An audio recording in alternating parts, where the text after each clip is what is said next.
Hello दोस्तों, मैं हूं दिनेश किवरा। न्यूज़ टाइम पे आपका स्वागत है। बांग्लादेश के संदर्भ में एक और रिपोर्ट है अंकटाड की। तो पूरी दुनिया की रिपोर्ट है, उसमें बांग्लादेश का भी पार्ट है। अंकटाड की जो रिपोर्ट है, United nation conference on trade and development की, बांग्लादेश में 2019 में एफडीआई के अंदर, फॉरेन डायरेक्ट इन्वेस्टमेंट के अंदर 56% की कमी आई है। इसमें उन्होंने कहा कि टोटल $1.6 बिलियन आए हैं बांग्लादेश के पास, लेकिन इसको बांग्लादेश की सरकार और बीडा, जो कि बांग्लादेश इन्वेस्टमेंट डेवलपमेंट अथॉरिटी है, उनका कहना है कि इसमें शायद लास्ट क्वार्टर को ऐड नहीं किया है अंकटाड की रिपोर्ट के अंदर। तो लास्ट क्वार्टर को मिला के जो टोटल हमारे पास जो मनी आया है वो $2.87 बिलियन आया है एफडीआई में, ना कि 1.6। तो ये अबाउट $1.2 बिलियन जो था, ये लास्ट क्वार्टर में आया था, तो उसको अंकटाड की रिपोर्ट में इंक्लूड नहीं है। तो लेट्स क्लैरिफाई। तो बीडा ने भी क्लैरिफाई किया है कि टोटल जो एफडीआई लास्ट ईयर आया $2.87 बिलियन।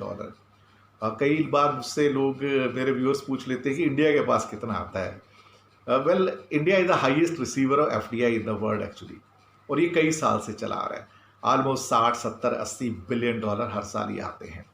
वो आते हैं, इंडस्ट्री के अंदर लोग इन्वेस्ट करते हैं, क्योंकि एक तो हमारा जो इंडिया का जो फाइनेंशियल मार्केट है वो बहुत बड़ा है एक्चुअली।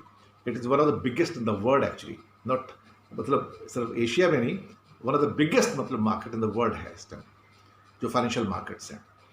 और किसी भी देश का जो फाइनेंशियल मार्केट होता है तो वो उसकी स्ट्रेंथ होता है एक्चुअली। इस बारे मैंने कई बार रिपोर्ट्स बांग्लादेश की थी कि बांग्लादेश के ख़ास तौर से जो फाइनेंस मिनिस्टर हैं और प्रधानमंत्री भी कह चुकी हैं कि ये एक वीक एरिया है बांग्लादेश के अंदर, जहाँ पे फाइनेंशियल मार्केट, इसको कैपिटल मार्केट्स भी कहते हैं, वो बहुत वीक है। उसका एक कारण ये भी है कि उसका जो एक्सपेंशन होना चाहिए था वो नहीं हुआ, और दूसरी बात क्या है कि वहाँ पे जो फाइनेंशियल एक्सपर्ट्स होने चाहिए थे, कैपिटल मार्केट के जो एक्सपर्ट्स होने चाहिए, वो वहाँ पे नहीं है। अब उनकी वहाँ पे वो जो कोशिशें अब स्टार्ट हुई हैं, but it almost takes almost 10 years to develop it actually, minimum.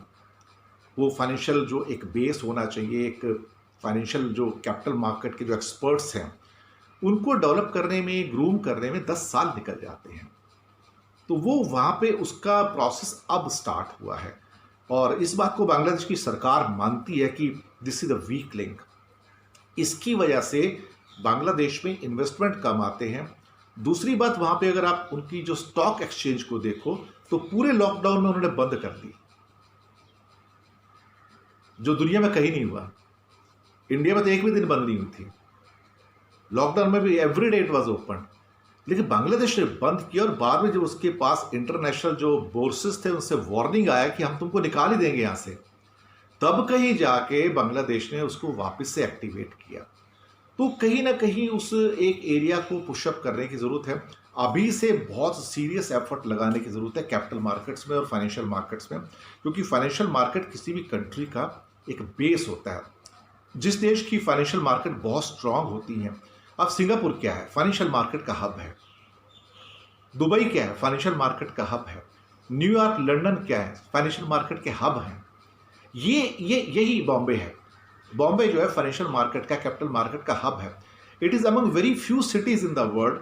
Top 10 अगर सिटीज़ आप देखोगे जो बोर्सेज हैं, जिनको कि स्टॉक एक्सचेंजेस भी कहते हैं, कैपिटल मार्केट कहते हैं, फाइनेंशियल मार्केट्स कहते हैं, तो आप हमेशा ये पाएंगे कि उसके अंदर न्यूयॉर्क की मार्केट है, इसमें हांगकांग की हैंगसेंग मार्केट आती है, सिंगापुर का है, इसके अलावा आपकी लंदन मार्केट है, दुबई इतना ज़्यादा उसे फिगर नहीं करता खासतौर से मार्केट्स में, लेकिन नॉर्मल मार्केट्स में वो काफ़ी स्ट्रॉन्ग है।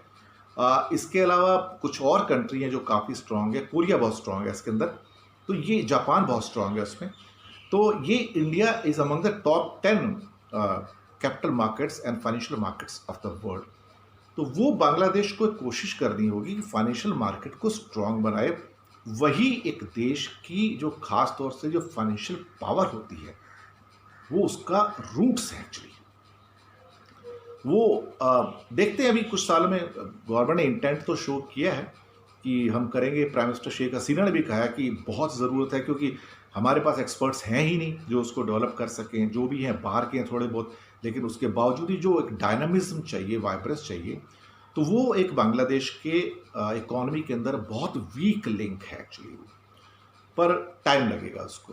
अब करीब करीब 10 साल तो मिनिमम चाहिए उसको। 10 साल यानी कि आज 2020 है, तो आप उम्मीद कीजिए कि 2030 तक वहाँ पर एक फाइनेंशियल मार्केट एक अच्छी डायनेमिक और रोबस्ट होने की संभावना हो सकती है। तो ये एक अंकटाड के फिगर थे जिसको बांग्लादेश ने डिस्प्यूट किया कि ये एग्जैक्ट नहीं है और हमारे फिगर जो है 1.6 की जगह 2.87 है। एंड दैट्स राइट, क्योंकि ये लेटेस्ट फिगर तो सरकार के पास ही रहते हैं। यूनाइटेड नेशन की जो एजेंसीज हैं उनमें टाइम गैप रहता ही है, तो कई बार वो जो एक फिगर्स होते हैं स्किप हो जाते हैं उसमें से। चलिए अच्छी बात है। जैसी फाइनेंशियल मार्केट स्ट्रांग होगी तो बांग्लादेश के अंदर जो इनफ्लो है, एफडीआई हो, एफपीआई हो, उनका फ्लो बढ़ जाता है और उससे कंट्री का सिस्टम रोबस्ट होता है। तो शुक्रिया आपका हमारे साथ बने रहने के लिए।